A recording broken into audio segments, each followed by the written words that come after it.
A day without Pumbaa. Said Timon the meerkat.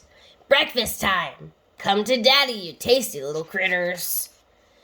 Timon was showing Simba, the lion cub, how to catch some very sneaky bugs in the jungle. Too bad Pumbaa has to miss out on the feast, Simba said as he pounced on a juicy beetle. I haven't seen him since sunup, Timon replied. Ooh, there's a good one. Watch me, Simba, and learn.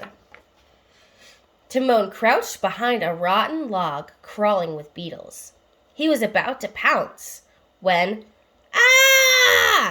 Pumbaa swooped out of the trees, swinging wildly on a vine. He plowed straight into Timon, flattening the meerkat like a pancake.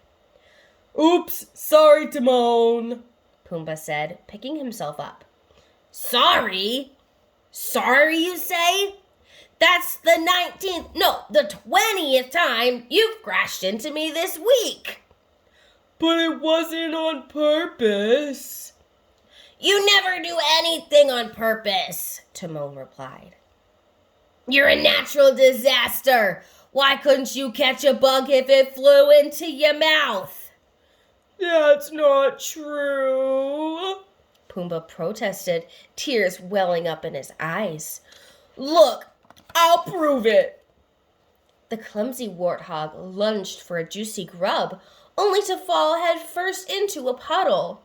Mud splashed on Simba and Timon. That's it, Timon cried. I've had it. No more disasters. Pumbaa looked heartbroken.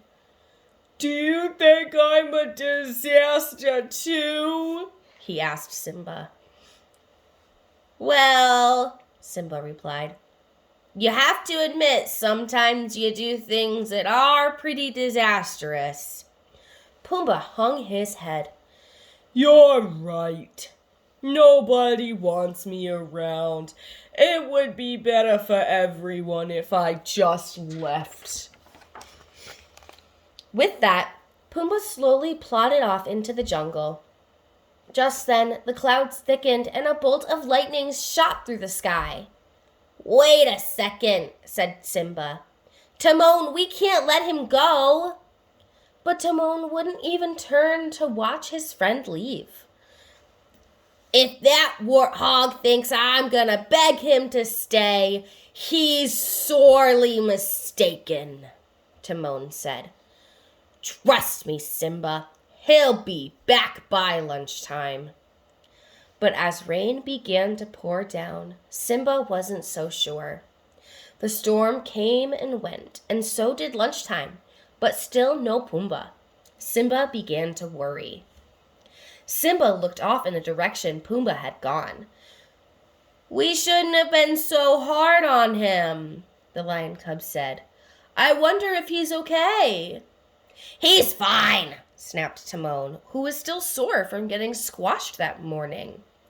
Besides, he's the only one who walked down on us, remember? Poof, gone. History as far as I'm concerned. Pumbaa? Who's that? Never heard of him. Simba sighed. Oh, stop moping, Timon continued. And think about it. We can do anything we want now without worrying about getting knocked down, covered with mud, or run over. Let's enjoy it. As Timon marched off, Simba followed behind. First, Simba and Timon chased vultures. Then they splashed in the river. They even tried playing a game of tag among the vines. But somehow, nothing they did seemed like very much fun. Something, or someone, was always missing. So what do you want to do now? Timon asked Simba. I don't know. What do you want to do? I asked you first, said Timon.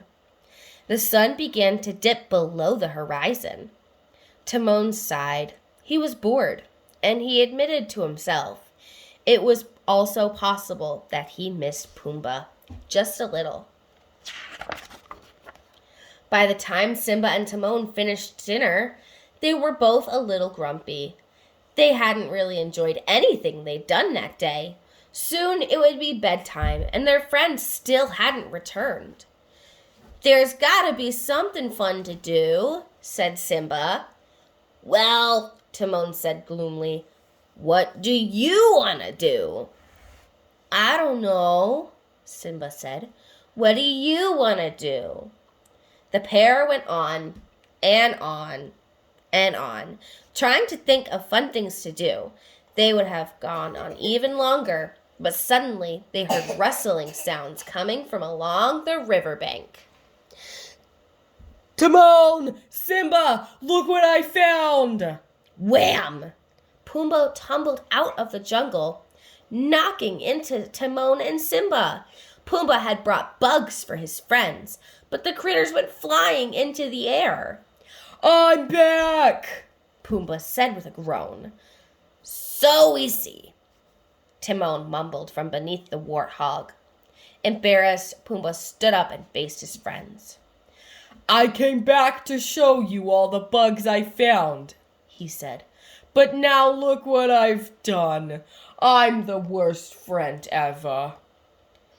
Now, wait 1 minute, cried Timon. Well, that's just not true. You're a wonderful friend, and we've missed you. We even missed your disasters. Pumbaa stopped and turned towards his friends hopefully. It appears, Timon said with a smile, that we've grown accustomed to being stepped on, bruised, and squashed. Today was no fun without you, Simba exclaimed. You're our very favorite disaster. Pumbaa rushed towards them. As he did, he accidentally knocked over Timon and stepped on Simba's paw. But this time, his friends really didn't mind. As Simba curled up to sleep, he was already looking forward to the adventure that he would have the next day with both of his friends. Yay!